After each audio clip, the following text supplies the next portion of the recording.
day here. We have a great show for you with special guest Whitney Cummings. Now, here's your host, Jim Norton.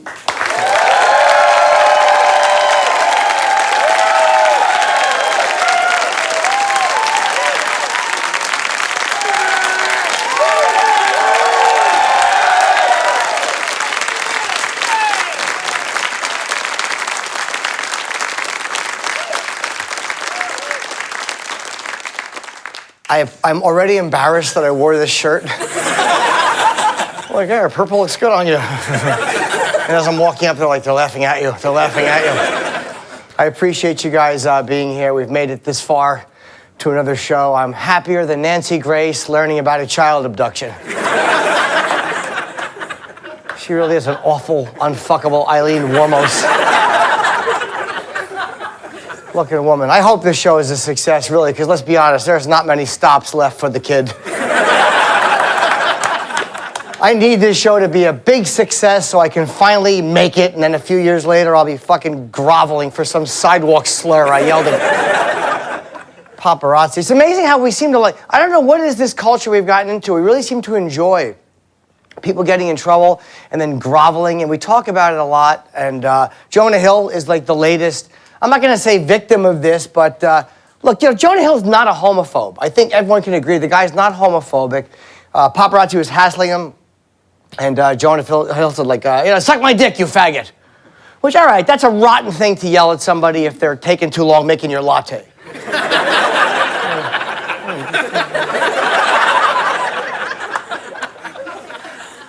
But if there's a guy hassling you with a camera and invading your space and insulting you, all bets are off. It's like, what kind of culture are we that we now judge the guy for what he yells and not the scumbag harassing him with the camera? It's like we're a nation of hall monitors. We like to watch people snap so we can feel victimized by what they say. We just like to poke people. Poke, poke, poke, poke, poke. And then if they're like, get the fuck away from me, we're like, ooh, ooh, you said the F word. Ooh.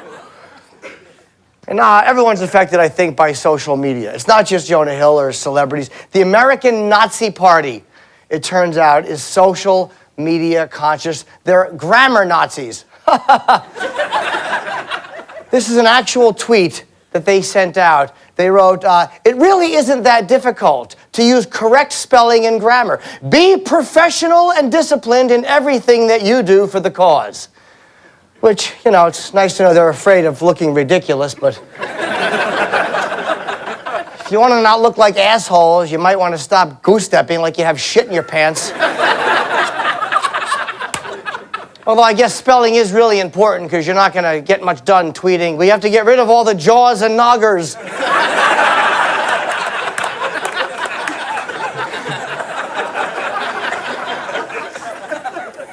And speaking of Donald Sterling,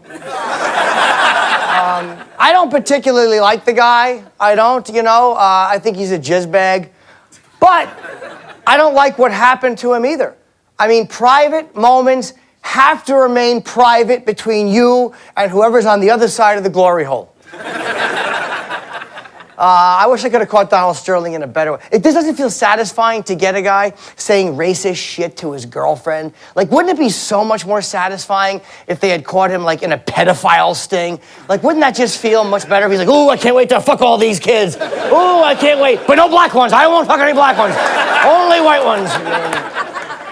Then we could all go, oh, he's a racist. He's obviously just an out-of-touch old man. And I do think he's a racist. I don't think he was misunderstood. But I mean, why are we putting so much weight on what an 80-year-old man says? When's the last time you gave a shit about anything an 80-year-old man says? I tune them out immediately. When I was your age, fucking die already. I'm bored. But as a culture, as a society, we say whoa, I love old people because they have no filter. I love no filter. Well, do we want no filter or do we want filtered? Because sometimes unfiltered, it's not always going to be cute shit that we hear. Grandpa we like when he's unfiltered because he's cute. Grandpa comes out of the restroom and he's got a little spot on the front of his pants. And, Grandpa will say anything. And we're like, Grandpa, you got a spot on your pants. And Grandpa says something like, I must have put the damn thing back too quick. And we're like, he'll say anything, But if Grandpa comes out of the bathroom, there's a lot of blacks in the bathroom. I'm like,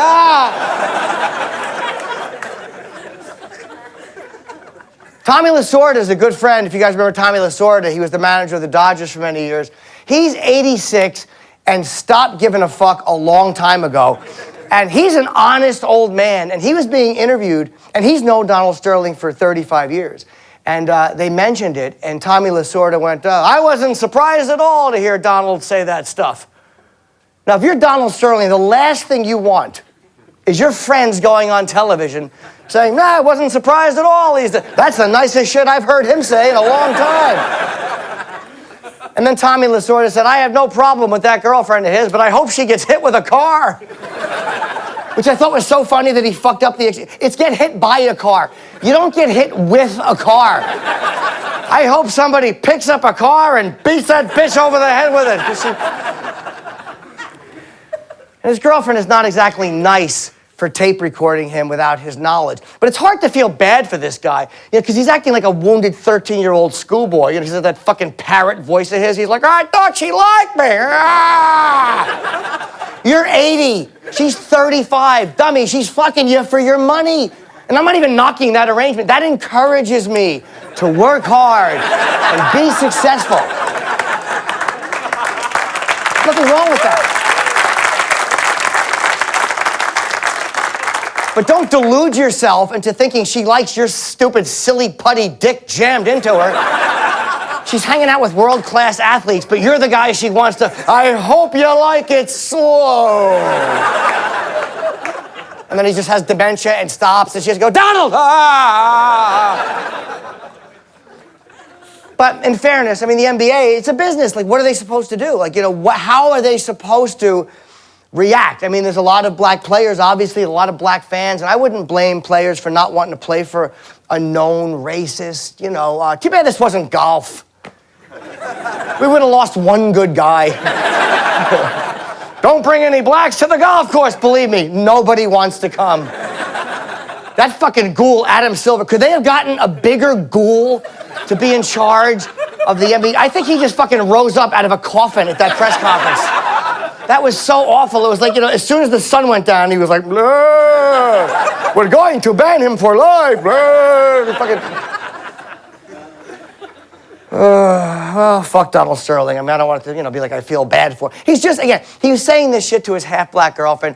That's how out of touch he was with anything appropriate. how do you not like Magic Johnson?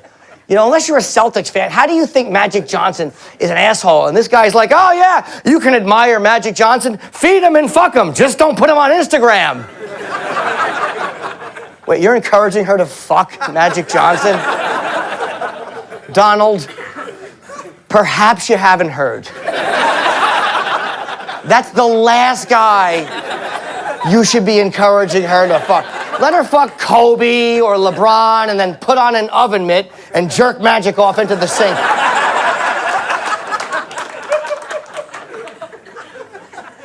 He really looked bad in that Anderson Cooper interview, too. What a fucking lousy... Jerry Sandusky did a better job of damage control. I just like to touch them in the shower and smile. Donald Sterling's a billionaire. He's not used to having to explain himself. That's why he's so bad at follow-up questions. He's used to saying something and people react. And if you go, what do you mean by that? He's like, rah, rah. And Anderson Cooper interviewed him, and Sterling was just awful because he started attacking Magic again for no reason. He's like, they're talking, all of a sudden he goes, and what has Magic Johnson done that's so good? Now, if you're Anderson Cooper, your interviewer dick goes, because you have to be thinking, this fucking idiot is not going to attack Magic again. So Anderson Cooper goes, well, he started a lot of businesses, and then Donald Sterling just blurts out, he's got AIDS! That's the greatest example of an old man blurting shit out you will ever hear. And you expect to hear an old man saying that, like wearing a hospital gown with his ass hanging out the back. He's got AIDS! He's putting it in my Jell-O. His AIDS are in my Jell-O. Wow, you guys are a good crowd, man. I really do appreciate you coming tonight, and we have a great show for you. We have Whitney Cummings, who's a good friend of mine and very, very funny. And we have some sketches we're going to show you, too. Some of you, I guess, are... you understand the concept of, we just talked about race, and I don't want to say that, racism is always on purpose. I think sometimes we all have moments of it that we don't necessarily intend. So I don't want to seem like I'm giving the wrong message. So please watch the monitors and learn. In these hypersensitive times, we're all doing our best to never appear racially or ethnically bigoted. But sometimes, racial insensitivity will accidentally rear its ugly head, even in a moment of intended generosity. Can I help you, sir? I don't think so, man. I can't find my wife. I've been looking for her for like 20 minutes. I think I just saw her in the last aisle. Oh, dope, nice. Ma'am? Yeah? Look who I found. That's not my wife. Why would you think I was married to this woman? Yeah, why would you think that we're married? Because I'm black? And because I'm a tall, beautiful model with a big pussy? Accidental racism can happen to the best of us, even when motivated by good intentions. This clerk made the error of believing the stereotype of slender African-American gentlemen gravitating towards substantial white women. What the fuck is wrong with you? I'm not that hard up, honey. Trust me neither. There you are, sweetie. I've been looking all over for you. You need to get your shit together. Fuck's wrong with you? You got a lot of soul searching to do, you piece of shit.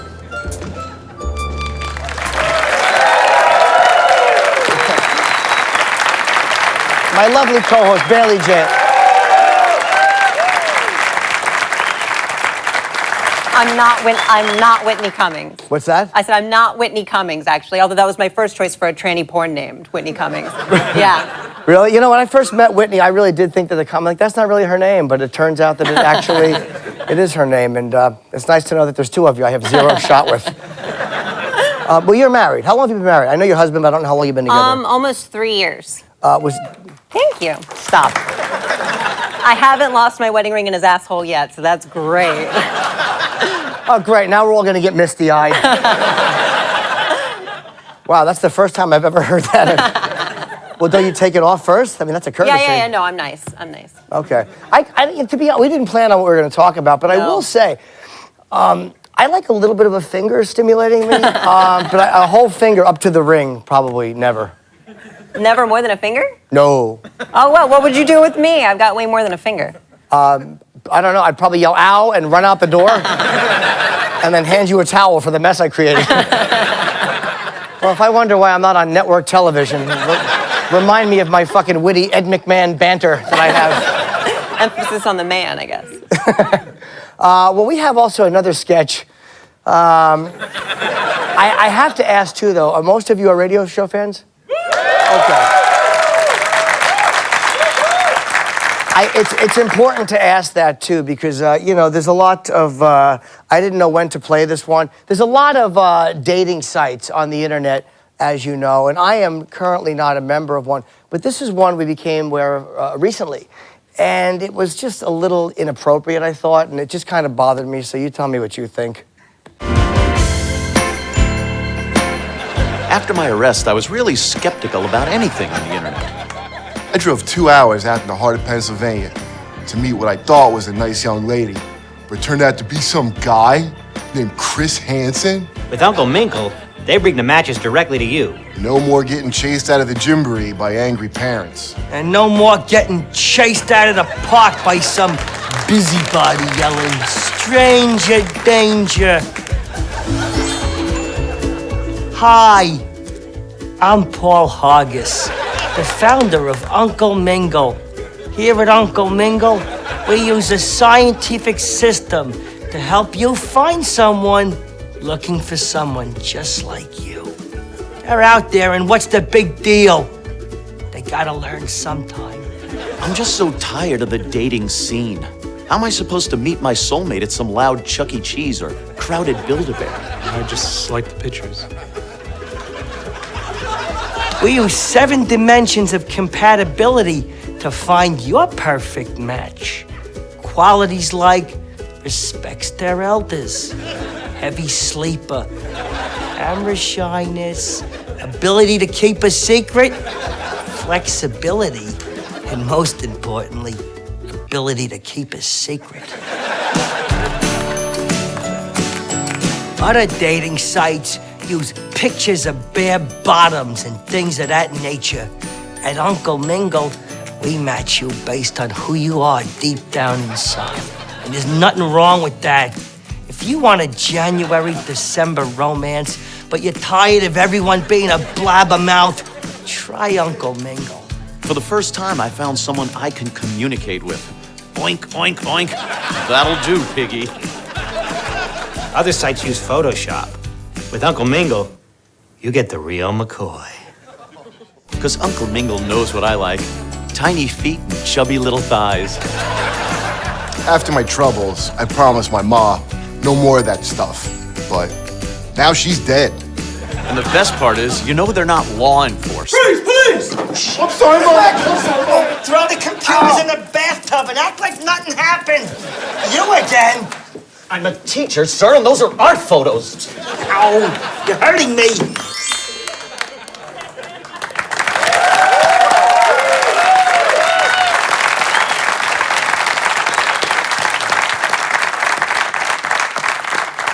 There are very few audiences in the world I could play that for. How great was Anthony in that with that fucking creepy hair and that fucking shitty mustache and his fucking, oh, was he masterful. Well, I'm really glad you guys are here, and I'm really happy that we have our guest here tonight because she's a friend of mine for a long time, and I think she's truly, truly funny, and I'm sure you guys know who she is. So let's show her some love. Whitney Cummings. Nice hand for my friend.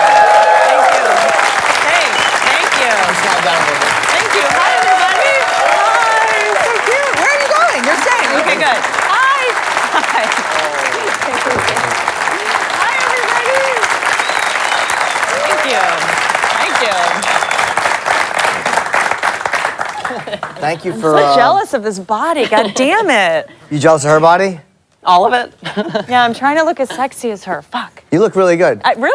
I don't know. I was feeling pretty good about myself until I saw her in the makeup room. I was like, God damn it. I'm into it. Thank you. I don't know if I can handle that. Right now, I'm not gonna cock block. I'm just gonna fucking sit here and shut my fat mouth. I'm like sweating. I'm jealous. There's so much going on here. No, you look really good. I'm happy to see you. Thank you. You were very nice to me. You put me on your talk show, which was nice. No, thanks for doing it. It was nice of you to do it. What are you talking about? I never know what to say on talk shows either. What do you? What do you talk about? It's like when you're comics and you're friends. It's like it's hard to do. Yeah. So tell me something about you. Yeah, it's just like we both know that we're being so fake. You know Yeah, it's awful. But I will say I did a lot of Whitney research. I was actually watching interviews with you and reading articles on you. God, that's embarrassing. No, I kind of had to, and. Like I didn't want to, trust me. No, I was watching one interview, and this is something I didn't know about you. You didn't want to start as a comic. You started as a journalist, which I had no idea. What happened with that? Well, I think that a lot of people assume that comedians, and I don't know what your experiences are. How many personalities do you have? Zero. I know.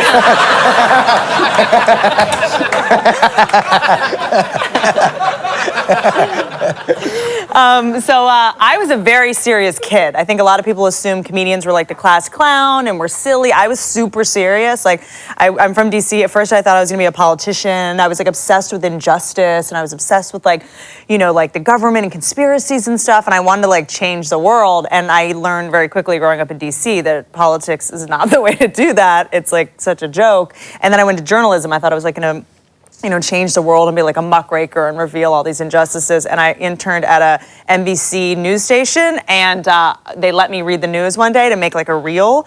And it was like some news story about some kid that got abducted. It was some horrible story, and I could not stop laughing, and I could not stop making jokes about it. So like a kid came up, they were like, oh, this kid got abducted, and the kid was some like fat, ugly kid. I'm like, who would want to abduct him? Like I couldn't, so I was like, I can't be serious. Like I find terrible things funny, because of whatever bad thing happened to me.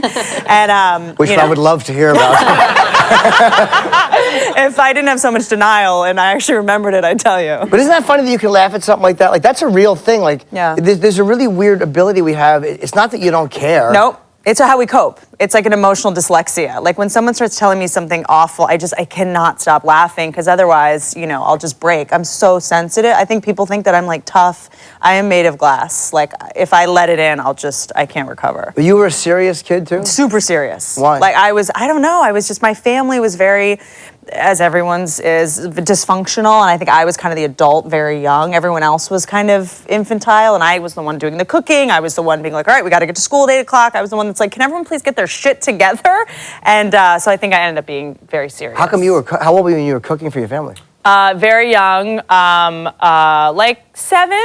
I was like, it wasn't great food or anything. I was like, I was like making cereal and nuggets and shit. So why didn't your mom do it? Or your dad? I think she would have if she was awake. My mom just kind of drank and slept most of the time. Oh, yeah, okay. and my dad, who knows? Beat that. Yeah, I got nothing. Believe me, she probably can. I know. I feel like I don't really can't compete with it. No, that's your mom was a drinker, and your dad. Your dad's not dead. He was just gone. No, he was just like gone all the time. I didn't really know like where, So yeah, I felt like I had to be an adult like very young. It's weird, like when you're trying to comedians are always fucking weird. Not and I say that with myself too. Like I was real sexual when I was a kid. Yeah. Like me and my little friends were like, and I've told the story before. It's not shocking, but I was like 6, 7, and me and my friends were blowing each other under the porch, and it was such a at least I hope you knew that. It'd be funny if you heard 2 weeping people and it's my parents in the back.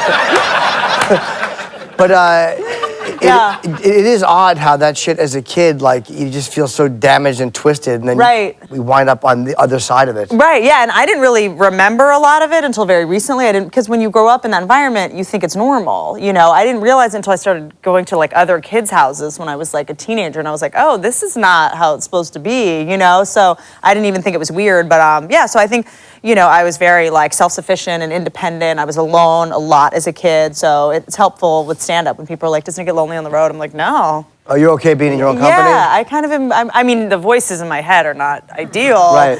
To hang out with, but I'm just good at being alone. What do you do to block it out, too? Because I'm weird with time alone. Like, I like some of it, but after a while, like, I have to be on the phone, or I have to be on the internet, or I have to be doing something, anything to avoid being alone. Medicate. Yeah, right. I mean, I try to have a pretty structured life. Like, I've worked, when I'm just going rogue with my own thoughts, it's not great. So I usually make like a schedule, like I'm like, I'll write from this time to this time. I'll go to, like, I make a lot of plans. What kind of thoughts do you get? Just like, I think, like low self-esteem stuff. I think I'm very judgmental of myself, I think that, is this supposed to be funny? I feel like this is getting really dark. I'm actually really interested in this. Really? No, yeah. Okay. I find it's very interesting to me. I mean, yeah. It's like, I like doing this because we can just talk like, and you are funny, so it's not like, I never know if I'm supposed to be funny. No, here. I just showed a pedophile sketch.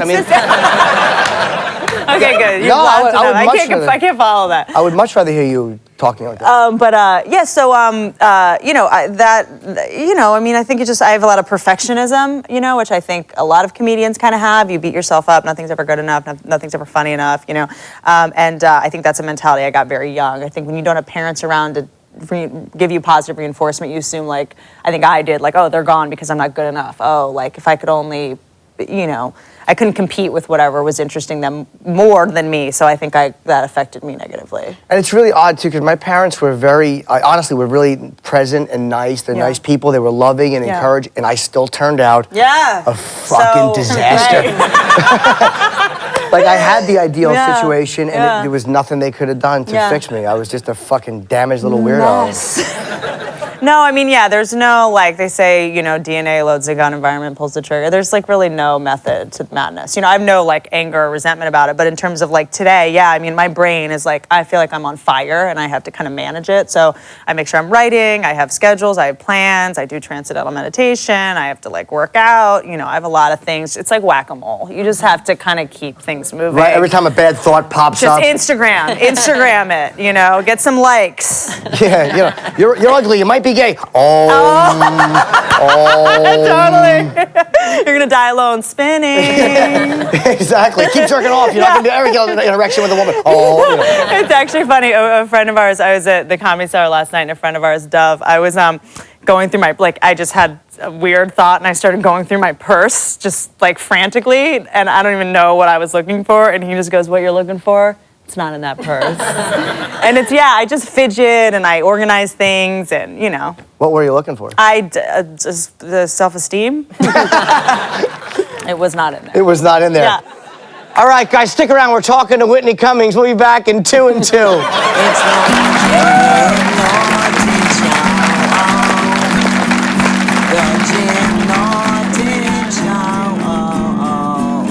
I haven't lost my wedding ring in his asshole yet, so that's great. Oh, great. Now we're all going to get misty-eyed.